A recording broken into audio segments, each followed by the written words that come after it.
اس معاملے میں بے بس ہوں، میں بے سہارا عورت ہوں، تمہارے لیے میں کچھ نہیں کر سکتی، لڑ نہیں سکتی۔ اگر آج تمہارا باپ زندہ ہوتا تو شاید یہ سب کچھ اس طرح نہ ہو رہا ہوتا، لیکن اب تمہیں وہی کرنا ہوگا جو عاطف چاہتا ہے۔ تم اس کی بیوی تھی اور اب تمہارے ساتھ اپنا تعلق بہتر کرنا چاہتا ہے۔ وہ چاہتا ہے کہ تم اسے ایک موقع اور دے دو اور میری مانو تو خاموشی سے مان جاؤ، اسی میں ہم سب کی بھلائی ہے۔ اماں کی باتیں سن کر تو اماں، اس نے ڈبڈباتی آنکھوں سے اماں کو دیکھا، لیکن وہ خاموشی رہی۔ وہ جانتی تھی کہ اماں بھی اس کی طرح بے بس ہے۔ دونوں ماں بیٹی اس بھرے پورے گاؤں میں تنہا تھی اور اس کا تنہائی کا سہارا اس پورے گاؤں میں کوئی نہیں تھا، اس لیے وہ خاموش ہو گئی تھی اور وہ جانتی تھی کہ ان کی بات کوئی بھی نہیں سنے گا۔ نکاح سے پہلے نور کے گھر عاطف آیا تھا اور اس نے نور سے اکیلے میں کوئی بات کرنی تھی۔ اماں نے نور کو آنکھوں سے اشارہ کیا تھا کہ وہ پرسکون رہے اور پھر کمرے میں سے نکل گئی۔ نور چارپائی پر بیٹھی ہوئی تھی، اپنے ہاتھوں کو گود میں رکھے ہوئے انہیں دیکھ رہی تھی۔ جب اس کے قریب عاطف آ کر بیٹھ گیا تھا اور اپنے کیے پر شرمندہ ہوں، لیکن میں ہمارے رشتے کو ایک اور موقع دینا چاہتا ہوں۔ میں چاہتا ہوں کہ ہمارے درمیان سب کچھ ٹھیک ہو جائے، اس لیے میں نے صرف تمہاری محبت میں سردار کی منتیں کی ہیں اور اس سے کہا کہ ہلالے کے لیے مان جائے، اور دیکھو وہ مان گیا۔ تم اپنا دل میری طرف سے صاف کر لو، میں تم سے اپنا تعلقات بہت محبت کرتا ہوں اور تمہیں ہمیشہ خوش رکھوں گا۔ تم نے اپنا آپ میری امانت سمجھنا ہے اور سردار کو زیادہ اپنے قریب نہیں آنے دینا۔ وہ نرمی سے سمجھا رہا تھا، نور خاموشی سے اسے سن رہی تھی۔ اس نے سر کو خفیف سی جنبش دی اور عاطف کے چہرے پر مسکراہٹ پھیل گئی تھی اور اس نے ہاتھ بڑھا کر نور کو ہاتھ سے چھونا چاہا تو نور بدک کر پیچھے ہو گئی تھی۔ عاطف کے چہرے کے تاثرات بدل گئے تھے، لیکن اس نے خود پر ضبط کیا تھا اور پھر بولا کہ میں اتنے ماہ میں تم سے دور رہوں، لیکن میرے دل میں تمہاری محبت کم نہیں ہوئی۔ بس ایک رات ہمارے درمیان ہے اور اس کے بعد میں تمہارے پھر قریب آ جاؤں گا اور ہم ایک بہت اچھی زندگی گزاریں گے۔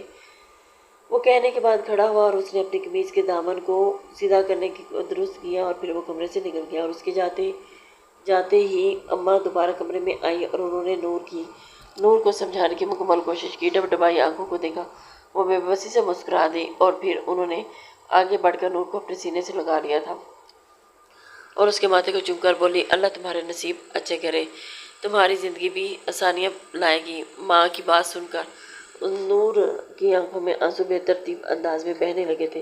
وہ جانتی تھی کہ اس کی زندگی میں کبھی بھی آسانیاں نہیں آئیں گی، کبھی بھی آسانی نہیں آ سکتی۔ وہ ہر چیز سے بے حد نا امید ہو چکی تھی اور اس کے لیے آگے زندگی کیا موڑ لے کے آنے والی تھی، یہ تو وہ خود بھی نہیں جانتی تھی۔ زاویار خان اپنے کمرے میں نکاح کی تیاری کے لیے تیار ہو رہا تھا۔ وہ سفید کاٹن میں ملبوس اپنے بالوں کو درست کر رہا تھا جب اس کے کمرے کا دروازہ دھڑام سے کھلا اور اس نے چونک کر دروازے کی جانب دیکھا تو چوکھٹ میں شازمہ کھڑی تھی اور اس کی آنکھوں میں آنسو تھے۔ زاویار خان کے اعصاب بوجھل ہو گئے تھے، وہ خاموش رہا۔ وہ جانتا تھا کہ شازمہ اسے کیا کہنے آئی ہے۔ شازمہ جنون کے عالم میں آگے بڑھی اور اس نے زاویار خان کے ہاتھ کو تھام کر اسے ایک جھٹکے سے اپنے مقابل کیا اور اپنی رندی ہوئی آواز سے بولی، آپ جانتے ہیں نا کہ ہماری کچھ عرصے میں شادی ہے اور آپ پھر بھی اس نکاح کے لیے مان گئے۔ آپ کیوں یہ نکاح کرنے جا رہے ہیں؟ آپ پر صرف اور صرف میرا حق ہے۔ میں آپ کو کسی اور کا ہوتے ہوئے نہیں دیکھ سکتی۔ کیسے دیکھ سکتی ہوں؟ آپ ایک رات اس عورت کے ساتھ گزاریں گے۔ میرا تو یہ سوچ کر ہی برا حال ہو رہا ہے، دل بند ہو رہا ہے۔ زاویار پلیز آپ اس نکاح کے لیے انکار کر دیں، میں آپ کی منت کرتی ہوں۔ زاویار نے اس کی پوری بات خاموشی سے سنی اور پھر اس نے مزید نرمی سے شازمہ کا ہاتھ تھاما اور تھپکتے ہوئے وہ بولا تھا، شازمہ یہ میری ذمہ داری ہے، میں اسے ایک کام کی طور پر لے رہا ہوں۔ تم اپنے دل پر سارے وہم گمان نکال دو، میں صرف تمہارا ہوں۔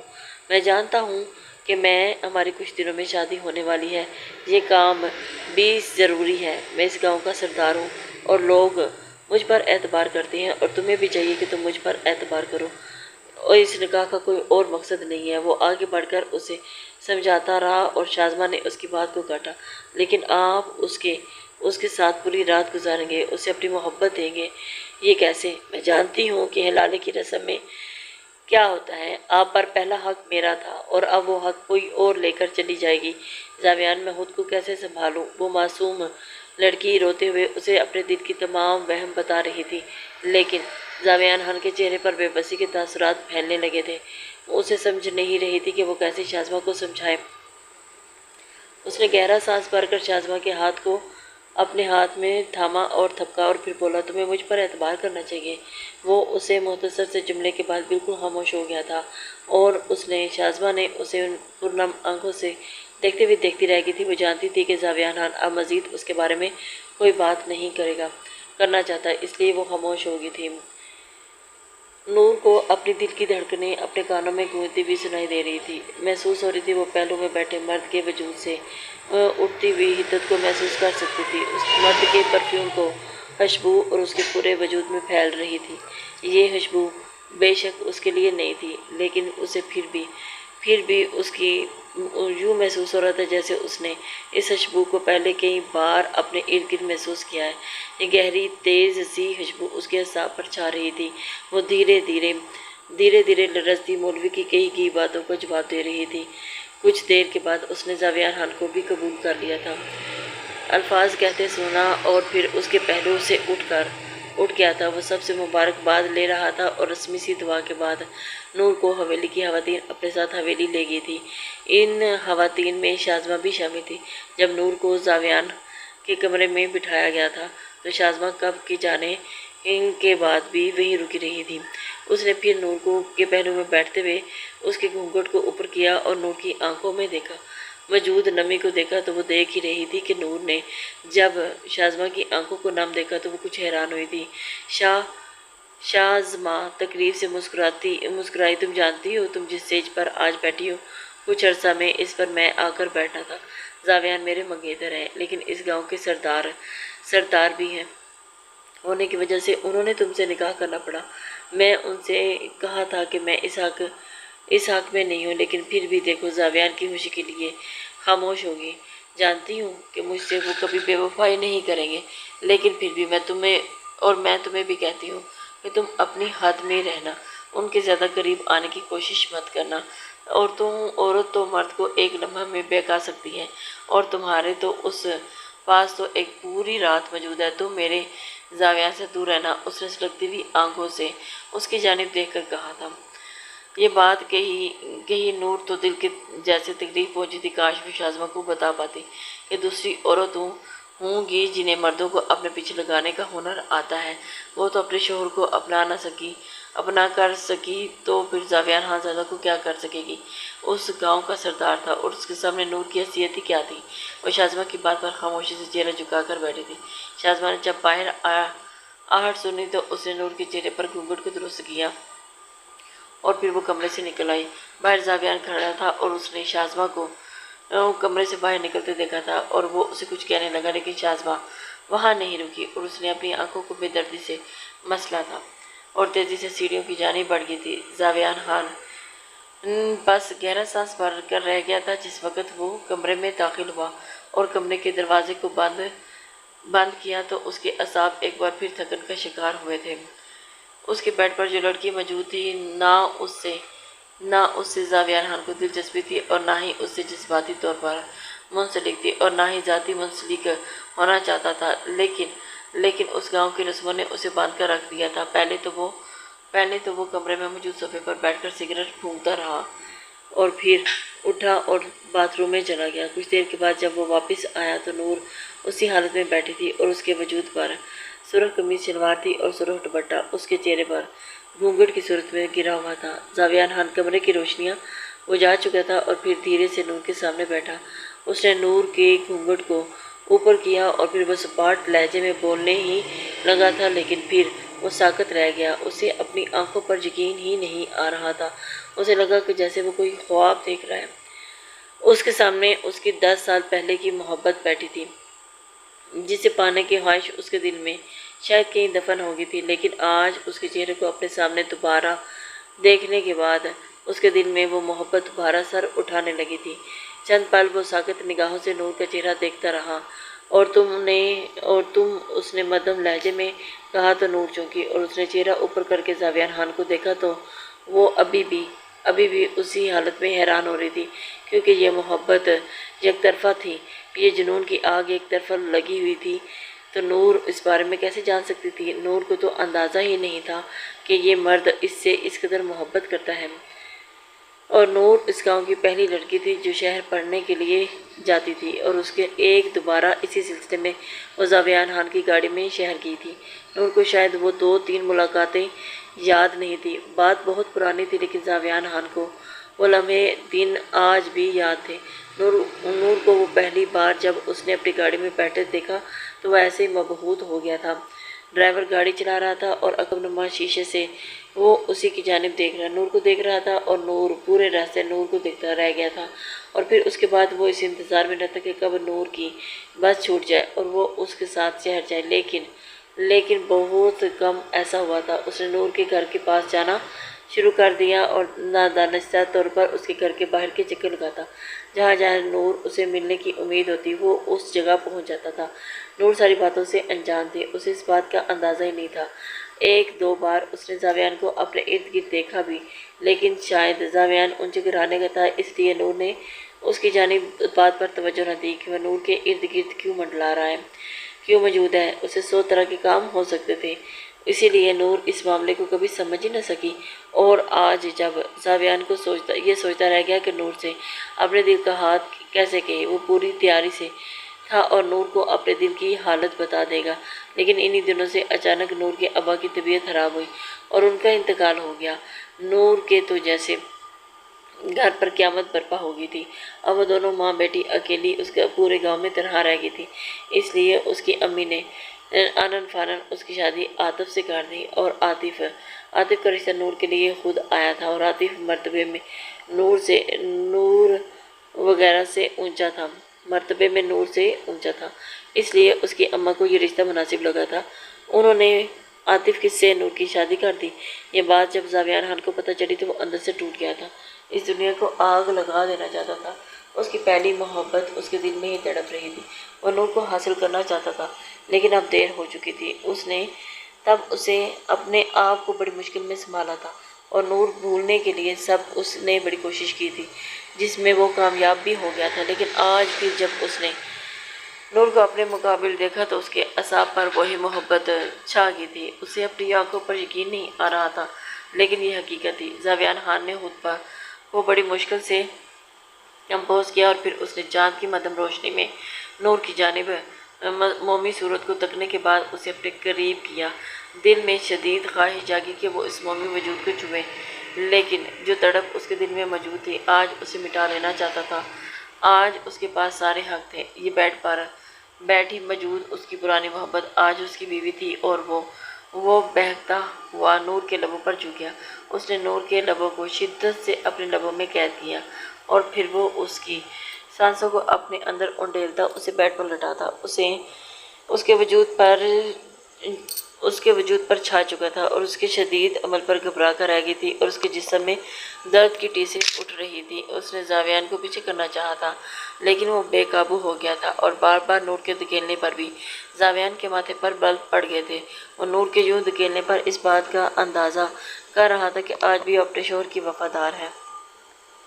شوہر کی وفادار تو پھر زاویان کا کیا قصور تھا جو اس نے نور سے محبت کی تھی، اور وہ اتنا بے اختیار کیوں ہو گیا؟ نور کے دل پر یہ آگ کیوں نہیں لگی؟ یہ آگ صرف زاویان کے دل میں ہی کیوں سلگ رہی تھی؟ نور کے بار بار دھکیلنے سے وہ تقریباً تھاڑا، اور اس نے نور کو ایک جھٹکے سے خود سے دور کیا، اور اس کو بازو سے دبوچ کر وہ گراتے ہوئے بولا، مجھے بار بار دھکیلنا بند کرو، یہ ایک رات کی بات ہے، مجھے برداشت کر لو، اس رسم کے پورے ہو جانے کے بعد تمہیں آزاد کر دوں گا۔ وہ کہنے لگا کہ دوبارہ اس کے وجود پر جھکنے لگا تو نور نے سسکتے ہوئے اس کی شانوں پر ہاتھ رکھے اور بولی پلیز نہیں، مجھے درد ہو رہا ہے۔ زاویان اس کی بات پر چونکا تھا، اور اس نے حیرت سے نور کا چہرہ دیکھا جو آنسوں سے بھیگا ہوا تھا، ماتھے پر پسینے کے قطرے تھے، اور زاویان کو کچھ غلط محسوس ہوا، اس لیے وہ اپنی جگہ سے کھڑا ہوا، اور اس نے کمرے کی روشنیاں جلائی تھی تو نور اپنی حالت پر شرمندہ ہوئی تھی، بیڈ پر موجود کمبل کو اپنے اوپر کرنے لگی تھی، لیکن زاویان نے اس کمبل کو پکڑ لیا۔ وہ نور کے جسم پر کچھ نشانات دیکھ چکا تھا، اور اس کی روح لرزی تھی۔ اس نے کمبل کو نیچے کرنا چاہا تو نور نے سر دائیں بائیں ہلا دیا۔ پلیز یہ نہ کریں، یہ نہ کریں پلیز۔ زاویان کے چہرے پر سختی در آئی تھی اور اس کے ماتھے پر بال پڑ گئے تھے۔ اس نے بغیر کچھ کہے ایک جھٹکے سے اس کمبل کو کھینچا تو نور کا جسم اس کے سامنے عیاں ہو گیا تھا اور جس پر جا بجا نیل کے نشان تھے اور دانتوں کے نشان واضح تھے۔ زاویان خان کی آنکھیں حیرت سے پھیل گئی تھی۔ اسے اپنی آنکھوں پر یقین نہیں آ رہا تھا کہ نور اب اپنا چہرہ ہاتھوں میں چھپائے زاروں کی طرح رو رہی تھی۔ زاویان نے خود کو ڈگمگاتے دیکھا تو وہ سہارے کے لیے بیڈ پر بیٹھ گیا۔ چند پل وہ نور کی سسکیاں سنتا رہا اور پھر اس نے بے حد مدھم لہجے میں کہا، یہ سب کس نے کیا؟ اس سوال پر نور خاموش نہیں، زاویان خان کے آگے بڑھا اور اس نے اب کی بار پھر نرمی سے سوال کیا، لیکن نور نے کوئی جواب نہ دیا۔ وہ روتی رہی۔ جب زاویان نے ضبط سے جواب دیا تو اس نے نور کا بازو دبوچا تھا اور دھاڑا، میں تم سے پوچھ رہا ہوں کہ یہ کس نے کیا؟ مجھے جواب دو۔ نور آنسوں سے بھیگتا ہوا چہرہ اوپر کیا اور پھر لرزتی ہوئی آواز سے گویا ہوئی، میرے شوہر نے۔ زاویان کو اپنے کانوں پر یقین ہی نہ آیا اور وہ کچھ پوچھنے لگا لیکن پھر رک گیا۔ اس نے نور کے چہرے پر گالوں پر بہتے ہوئے آنسوں کو ہاتھ بڑھا کر صاف کیا اور اب کی بار وہ بولا۔ اس کا لہجہ نرم تھا، تم جاؤ اپنی حالت بہتر کرو، مجھے تم سے بات کرنی ہے۔ یہ کہہ کر بیڈ سے اٹھا اور جا کر صوفے پر بیٹھ گیا۔ نور شش و پنج میں مبتلا کچھ دیر زاویان کو دیکھتی رہی اور پھر دھیرے سے بیڈ سے اٹھی اور باتھ روم میں چلی گئی تھی۔ وہ اس کا انتظار کرنے لگا تھا۔ کچھ دیر کے بعد نور اپنی حالت بہتر کر کے زاویان خان کے قریب صوفے پر بیٹھی تھی تو اس کا جسم بھی ابھی بھی لرز رہا تھا، آنکھوں میں ابھی بھی آنسو تھے اور گالوں پر بہہ رہے تھے آنسو میٹھے میٹھے سے نشان۔ زاویان خان اسے دل گرفتی سے دیکھ رہا تھا اور اس میں ہمت کر کے کہا کہ مجھے بتاؤ تمہارے ساتھ کیا ہوا؟ نور کے دل کو جیسے گھونسا لگا تھا اور اس کے دل پر جیسے کوئی چھری چلا رہا تھا۔ اسے اپنے اندر تکلیف ہی تکلیف محسوس ہو رہی تھی۔ پھر اس نے دھیرے دھیرے زاویان خان کو اپنی کہانی سنانا شروع کر دی تھی۔ وہ کیا کرتی، مجبور تھی، باپ سر پر موجود نہیں تھا۔ میری شادی اماں نے عاطف سے کر دی تھی کیونکہ وہ میرے ابا کا اچانک انتقال ہو گیا تھا اور انہیں لگا تھا کہ وہ اکیلی مجھے کیسے اس گاؤں میں پال سکیں گی۔ ان کی نظر میں بیٹی ذات تھی اور میرا جلد از جلد اپنے گھر سے کا ہو جانا ہی بہتر تھا۔ میں آگے پڑھنا چاہتی تھی لیکن اماں نے میری ایک بھی بات نہ سنی اور انہیں عاطف کا رشتہ بہت مناسب لگا تھا اور انہوں نے میری شادی عاطف سے کر دی تھی۔ انہیں لگتا تھا کہ میں وہاں خوش رہوں گی لیکن وہ غلط تھی۔ عاطف ایک ذہنی مریض انسان ہے۔ جس دن میری اس سے شادی ہوئی تھی اس نے اسی رات مجھ پر تشدد کیا تھا۔ وہ غربت کے لمحوں میں مجھے مارتا تھا اور اس نے مجھے وہاں چوٹ پہنچائی جہاں میں کسی کو دکھانے کے لائق بھی نہیں تھی۔ میری کمر پر بیلٹ بساتا تھا، میرے بال نوچتا تھا، مجھ پر غصہ کرتا تھا۔ وہ ایک نشئی ہے جو نشے کی حالت میں کچھ بھی کر گزرنے کے لیے تیار ہو جاتا تھا۔ پہلی رات ہی اس قدر خواص باختہ ہو گئی تھی اور کہ وہاں سے بھاگ جانا چاہتی تھی، لیکن اس نے مجھے دھمکی دی تھی کہ اگر میں نے کسی کے سامنے اس کی بات کا ذکر کیا اور میں نے اس حویلی کو چھوڑنے کا سوچا بھی تو وہ مجھے اور میری ماں کو جان سے مار ڈالے گا۔ مجبوراً مجھے خاموش رہنا پڑا۔ اسی وجہ سے میں خاموش رہی اور اس کے تشدد کو برداشت کرتی رہی۔ ابھی کچھ عرصہ پہلے اسے شہر کی ایک لڑکی سے محبت ہوگی اور اس نے مجھے طلاق دینے کا فیصلہ کیا تھا، لیکن وہ لڑکی ٹھیک نہیں تھی اور اس نے عاطف کو صرف استعمال کیا اور پھر اسے چھوڑ دیا۔ اور عاطف مجھے بھی طلاق دے چکا تھا، لیکن اب اسے بار بار اس بات کا دوبارہ سے غصہ برداشت کرنے کے لیے کوئی چاہیے تھا اور اسے مجھ سے مناسب اور کوئی نہ لگا تھا۔ اس لیے وہ دوبارہ میرے گھر آ گیا اور اماں کو ڈرانے اور دھمکانے لگا تھا۔ اگر انہوں نے ہلانے کے لیے ہاں نہ کی تو مجھے پورے گاؤں میں بدنام کر کے رکھ دے گا۔ وہ مجھ پر الزام لگائے گا کہ میں ٹھیک لڑکی نہیں تھی، اس لیے میں نے اسے طلاق دی۔ عاطف نے مجھے طلاق دی ہے۔ اماں اس کی باتیں سن کر ڈر گئی تھی اور ہلانے کے لیے مان گئی تھی، اور اب پھر وہ ہلانے کے بعد مجھ سے نکاح کرے گا اور مجھے تکلیف پہنچائے گا، میری روح کو روچے گا، میرے وجود کو تکلیف دے گا، وجود پر اپنے غصے کی چھاپ چھوڑے گا۔ میں بہت بے بس ہوں۔ میں آپ سے گزارش کرتی ہوں کہ آپ پلیز مجھے مت چھوڑیے، آج کی رات ہی مار دیں۔ میں اس کے پاس نہیں جانا چاہتی، میں اس پل پل کی موت سے ایک بار ہی مر جانا چاہتی ہوں۔ بہتر سمجھتی ہوں۔ مجھ میں اتنی ہمت نہیں کہ میں اپنی جان لے سکوں، لیکن میرا یہ کام آپ آسان کر سکتے ہیں۔ آپ پلیز میری جان لے لیں اور مجھے اس زندگی سے چھٹکارا دے دیں۔ وہ روتے ہوئے زاویہ حران کی منتیں کر رہی تھی، جو بالکل ساکت تھا، اور اس کی آنکھوں میں شعلے دہکنے لگے تھے اور اس کا پورا وجود غصے سے لرز رہا تھا۔ وہ خود کو سردار کہتا تھا اور اس کے ناک کے نیچے اتنا ظلم ہو رہا تھا۔